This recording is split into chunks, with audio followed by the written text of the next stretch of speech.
My guest today is Colleen Jorgensen, who is an osteopath, athletic therapist, pain care educator, speaker, and a therapeutic Pilates, yoga, and somatic teacher. She brings art and science together through her deep fascination with anatomy, neuroscience, manual therapy, and how the body moves. Having lived with pain for over a decade, Colleen understands the challenges firsthand. Seeing a gap in the system, Colleen created Dare to Heal, a much-needed online program that teaches those in pain to help themselves. Welcome to Lifeology. Thank you so much for having me, James.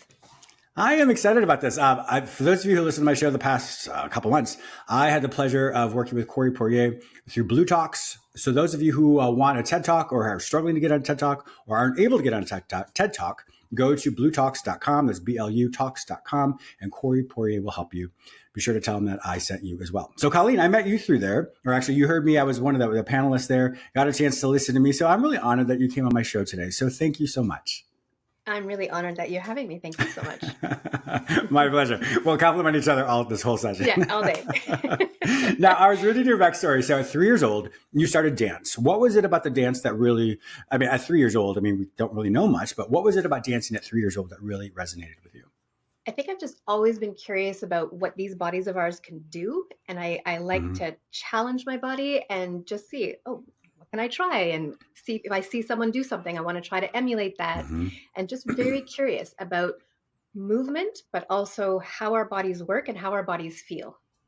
And now as a precocious 16-year-old, was that something where you're a little bit different from your peers when you would be mindful of those types of things? Yes, probably. A lot of people were drawn more to competitive sports that were like team sports. Sure. I was always drawn to the artistic sports. So dance, gymnastics, diving, figure skating, all the things that had that artistic element to it. And then when I was trying to figure out what I wanted to study, I first thought I wanted to be a surgeon. But when I had a back injury myself and I was with a surgeon, I realized that they didn't have much time with their patients, at least not here where I live. And when I pictured myself being a surgeon, I pictured being a part of people's lives and getting them back to that thing that they love to do. And it was really working with athletic therapists and physios and osteos that I went, okay, that's what I want to do. So at around that age is when I started to choose, I'm going to start to study more about the body, and athletic therapy and exercise science was my first thing that I did in university. Wow, that is amazing. So now in the intro, I was talking about how you kind of connect the arts and the science together. Tell me more about that. So sometimes when we look at things only through that science perspective, which I have huge respect for, and it's a huge part of what informs my work, sometimes the science takes a while to catch up because you have to prove things with science, right? Yeah, and it's not fair. always easy to prove things. The body is highly complex. People are highly complex and unique. So it's very difficult to research some of the elements of pain, especially pain and movement, I would say. So that's where the arts for me comes in a little bit better. Sometimes people who are in the arts, just the whole philosophy around the arts is a little bit more open, a little bit more free, a little more forgiving, a little bit more believing what you feel, even if there isn't something that correlates it on paper. And then often we find out years and years down the road that, okay, well, something that person talked about even centuries ago, now we've got the science to back it up. So I'm informed by science, but I also allow the arts to fill my soul and help me go towards the science in a different way, or look at it with a different lens, I guess. Yeah. I think that's why you and I connect really well. But I'm the same way. It's being a behavioral scientist, but also really into the arts as well. It's important to me. So I have had people on my show in the past, and they'll say something. I'm like, well, that's not really science based. And then I'll go read something. I'm like, oh, I actually was science based. Of course, I would never say that, but I think that. And I'm like, oh, I got to learn. So not only did I get to learn from one of my guests, but also I got to learn from the science part of it as well. Now, when you became an osteopath, and from there you had a lot of different programs. And then something happened for you at 16 years into that. What happened for you where you had your own pain? Yeah. So when I was 17, I had a back injury and ended up having a big surgery. So I was like 5 years of chronic pain, had this surgery, and the surgery was hugely successful. It gave me 20 very functional years where, yes, I had some pain, but I was fully functional. I could do everything I wanted. And then fast forward 20 years. So that was back in 2010. It was a complication from that surgery, basically. I had a spinal cord compression injury. So that for a period of 2 years, there were times when the only thing I could move was my hands and forearms. So here I Oh my was gosh. someone who always used movement and manual therapy as Hmm. my ways to help with anything. And all I could do was stare at my ceiling. And the only Oh movement I my had was gosh. this. So I really had to find another way.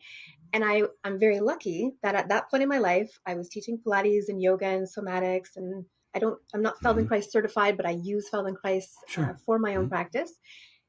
And I realized, okay, well, the breath is what I have. That's the only thing Yeah, that's accessible to that's a good me. point.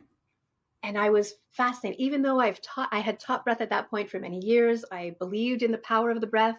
Here I had to rely, my survival to get through every day depended on the breath. And it got me through. Mm, And it taught me a lot. There was a moment that I kind of realized, you know, as humans, we don't know much about the human body. It's really strange to me that we're not taught about how our yeah. bodies work. To me, it should be part of every parent-child relationship. It should be in schools from day one, but it isn't. So our reality is that we are born knowing our bodies very well, and then life happens, and life teaches us to actually ignore the messages that we Mm, get from our bodies. it's fair. So then you find yourself with an injury, and there's so much fear because you don't understand what's happening, and many, many people are afraid to try anything for fear of making it worse. And that is the number one thing I hear when people come to see me. I usually have a bit of a waiting list. So sometimes it can be 6 months to a year that people are Wow. waiting. And I always ask, what have you done while waiting to see me? And almost always the answer is nothing because I was afraid of making things worse. So this Mm, all came to me when I was lying down, unable to move. And I thought of other people who don't understand how the body works. And they wouldn't know to turn to their breath. And they wouldn't know that, okay, well, I can move my fingers. So let me move my fingers. And then I eventually could move my wrist and then eventually my forearms. And I kept building and building. And I mm, wasn't afraid to try because I understood that I wasn't going to make it worse. So it was mm. in those moments lying on my floor that I said, well, I need to build something because everybody Yeah. needs to know this. Yes. Like, everybody needs to know that they don't need to wait for that expert. Yes, it's important to have the experts to support you, but you don't need to wait for the expert before you start to try to help yourself. And that was my motivation to build something. And it Mm, took about 8 years before my health stabilized enough that I could actually get my thoughts down wow. on paper because I couldn't sit or Wow. type or think for a while. And then I finally launched it when right when COVID started, essentially. Mm. Yeah. Okay. Well, congratulations on being able to figure that out for yourself. Obviously, you have the background and the training for that. But I really like the fact that you focus on what you could do instead of what you could not do. I think many times we struggle with the loss of something and focus more Yes. on that, and we disempower ourselves. So, congratulations once again for being able to do that. Now, I Thank want you. to clarify something. For some people, may take what you said to the extreme of saying try something because it may not make it worse. How do you, what's the clarifier for that so that we do things that are healthy as opposed to things that are not healthy? Such a great question. So I'm going to start by saying that I'm going to be talking about people who are dealing with something chronic because acute Okay. pain is a very different thing. So I'm going to talk about chronic. When we're talking about something chronic, which usually is if it's gone past 3 months, what we now understand is that the longer you've been in pain, the more your nervous system learns how to produce pain even better. So we Mm-hmm. get better and better at producing pain. We used to think, and a lot of people still have the misconception that pain is like an input that comes from your body, but it's not. We get messages from our physical body, we get Mm-hmm. messages from our tissues, but then we don't experience pain until the brain has had a chance to process those messages that are coming from your body, Okay. what's coming from your environment, the people around you, everything you've lived in your life, everything you've got coming up in your life. And the brain has to make a decision. It has to decide, is James safe right now or is he in danger? And Mm. if your system decides that you're safe, it will send hormones and chemicals down your spinal cord to dampen the messages coming from your body, in which Okay. case it can stop pain altogether or really reduce it. On the other hand, if your brain decides, oh no, I think James is in danger or under threat, then it's going to send a different set of signals down your spinal cord that will up ramp the messages coming from Sure. your body, and now you feel pain. So part of what happens when you've been in pain for a while is that the system starts to see threat even when there's no threat there. And this Mm. is where it becomes Interesting. really complex. So Yeah. your question is difficult to answer because when you have something that's persisted, you can't at first trust the messages from your body. So we Mm. used to tell people, If it hurts more than a 3 on 10, don't do it. Or if it's sharp pain, don't do it.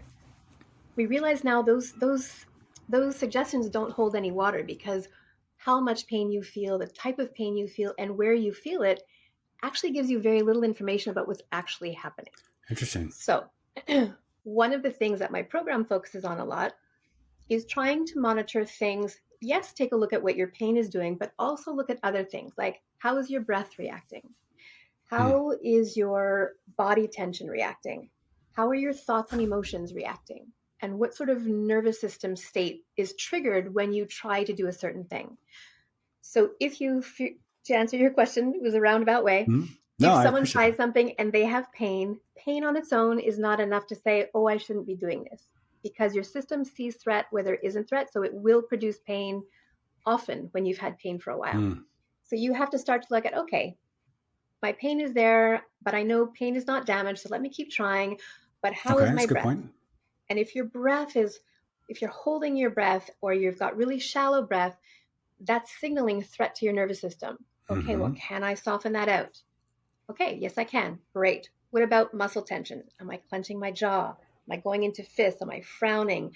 All the different areas that we can tense up in our body also signal threat. All right, let me notice that. Can I soften that? Yes. Okay, let me keep going. Thoughts and emotions. This is the big one. Hmm. We cannot feel a sensation without having an emotion attached to it. You know this. With what you do, you Hmm. know this. And often, when we have lived with pain for a while, there's a whole complex story about what that pain Yeah. means. And it Uh-huh. usually is a story around fear. So, first of all, understanding that, acknowledging that story, it's really important to not ignore it, but understanding that the story might not be true. Hmm. And so, you want to offer a different story, try to flip the script. So, if you herniated a disc and you associated that with happening when you bent down to tie your shoes. Every time you bend down to tie your shoes, there's a Sure. story playing on repeat in there Yeah. saying, oh, you better be careful. You might herniate another disc and then you're going to be bedridden and you're going to miss work and all the things. Hmm. But if we can pause, recognize the stories there, and realize it wasn't putting on my shoes that herniated the disc. Like that might be the first time I felt that pain, but that's not the thing that herniated my disc. So I'm actually quite safe to put my shoes on Yeah. and I'm dealing with a different body right now. And now I have all these tools to help me. And just even if we don't believe that story in that moment, the science shows that if you give a story of gratefulness, hope, Yeah. joy, self compassion, it takes us out of that threat response. And then your system is less likely to perceive danger. And so it's less likely to produce pain. That was a very long answer to your I know question. I loved it. I followed everything you said, and I'm sure many people have followed it as well. And but there's so many good nuggets in there, so I definitely recommend my viewers and listeners go back and listen to what you said. I really appreciate the fact that you once again look at what you can do versus what you cannot do. You are looking. A person can look at the external factors or external aspects of what they're potentially contributing to this. So, for example, one's breath. If my breath is too fast, as you know, it affects the polyvagal nervous system, and there's many things that happen. And so, with that, it's so important for people to recognize that we may be contributing to things. I know for me, like if I'm lying in bed late at night, sometimes I struggle with insomnia. If I start to think about something, to perseverate on something, there's a fancy term that says you loop a thought over and over again. If you do that often, or if I do that often, and then can create a whole wonderful, I say wonderful in quotes for those of you who can't see me, a world of potential disaster. So I'm Yep. really good creative like that. Or I can flip it and say, James, I just did an Instagram clip about this is focusing specifically on something in the moment as opposed to thinking out too far out. So if we think too far out of what could be, that creates anxiety and it disempowers us even more. So I like the fact that you focus on the breath, your thoughts, all the different contributing factors that are external. Because as, of course, we all know this, we can't see what's inside, so we don't know what's happening. So what are we potentially contributing to that? As you were talking, though, I was also thinking, unfortunately, there are some people who've had chronic pain for so long that that's become their identity. In your system, do you help people differentiate between the identity or the story that they've assimilated for themselves and how to separate between that? I know that's more in my field, but does Dare talk more about that? Yeah, I took a course with Joe. Oh my goodness, his name is escaping me at this moment. With ACT for chronic pain, and Mm-hmm. so I do a lot of some of the mindfulness practices that we do are Good, distancing yourself from your thoughts, good. distancing yourself from your pain. A lot of Buddhist practices that talk about you have pain, but you are not your pain. It's a really big part of it because Yes. you're right. Hmm. It becomes your identity. And when you've lived with chronic pain, there is a loss of who you were. That is a big Hmm. part of it. And that grief piece is often not addressed in chronic pain Mm. programs, but we talk about that because it's so important. Um, and one of my sayings in the program is work with what's working because of what you said. Yeah. We become so highly focused on what's not working and what we can't do, but there's so much our bodies can do. Just like for me, when all I could do was move my fingers, when I focused on that, slowly but surely, I started being able to move more and more. Curiosity is something that I really highlight in this program. Good. Instead of being afraid of all the sensations we feel in our body, get really curious because anything you feel, especially pain, is your own body tapping you on the shoulder and saying, okay, James, I'm trying to let you know about something. I need you to listen. Our instinct when we feel pain is to ignore it, to stuff it down, to try to fight it. But that's like getting into the boxing ring with your own self.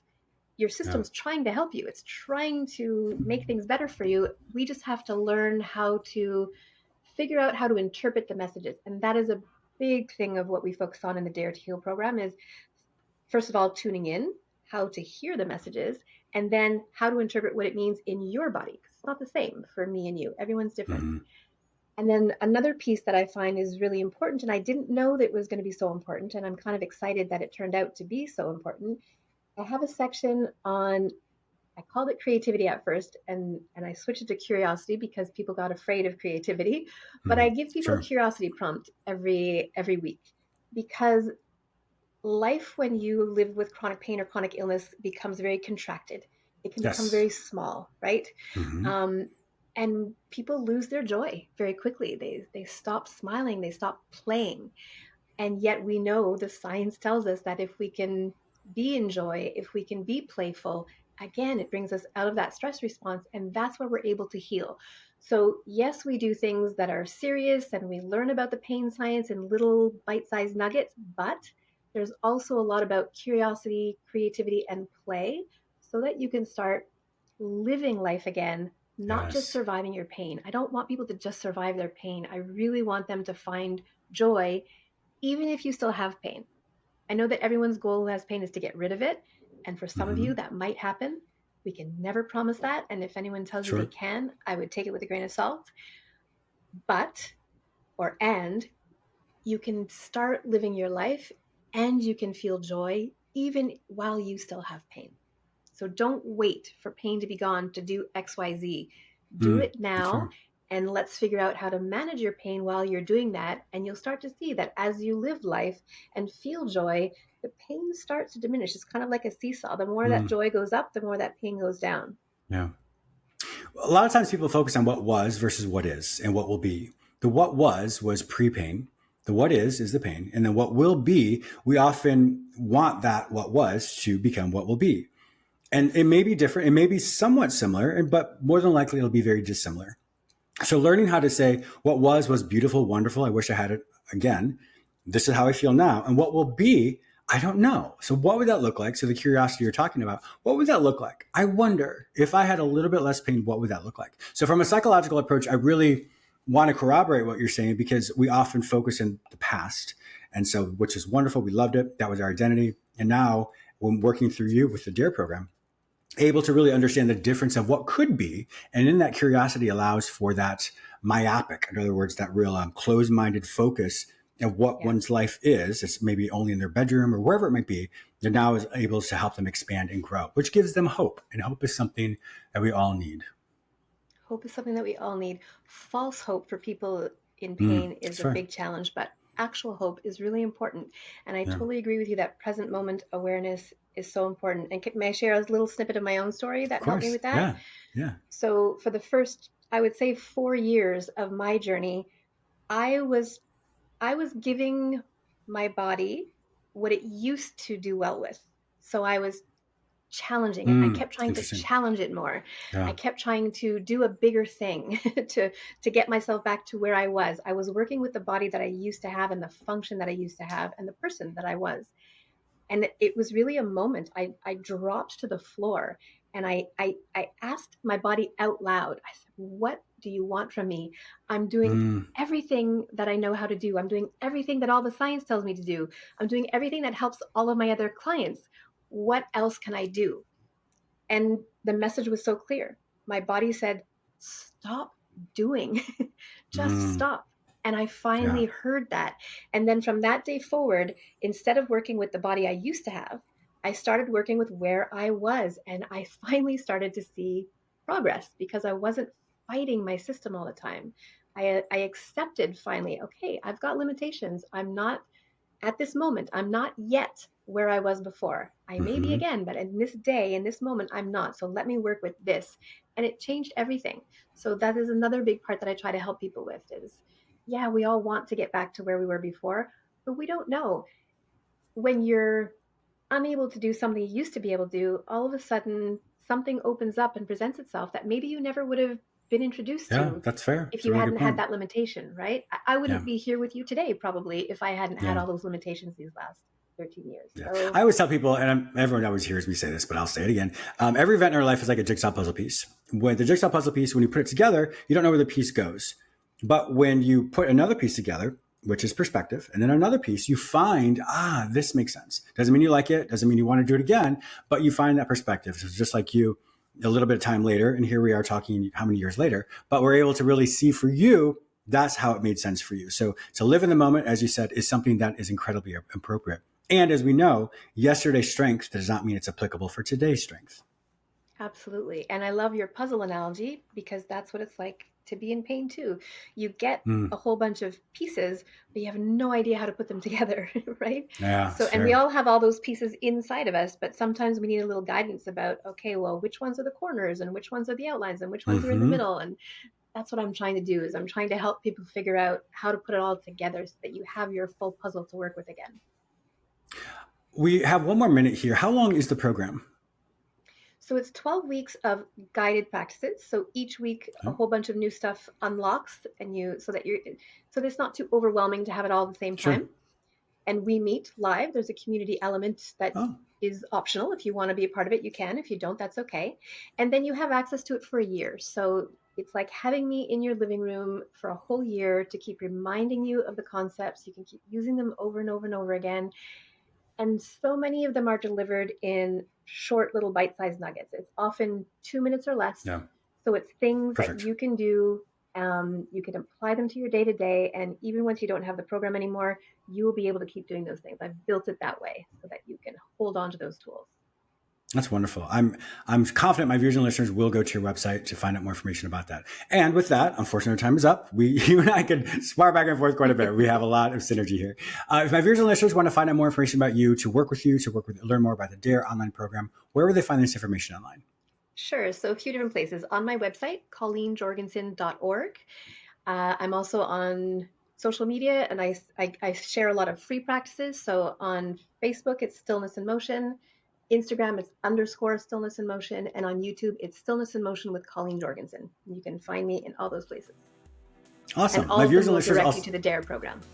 Oh, perfect. Okay. My viewers and listeners also know that if they can't find this information any other place, simply go to the show notes at jamesmillerlifeology.com and link with Colleen Jorgensen. Colleen, thank you once again. I really appreciated your time today. I really enjoyed our chat, James. Thank you for having me. I appreciate it.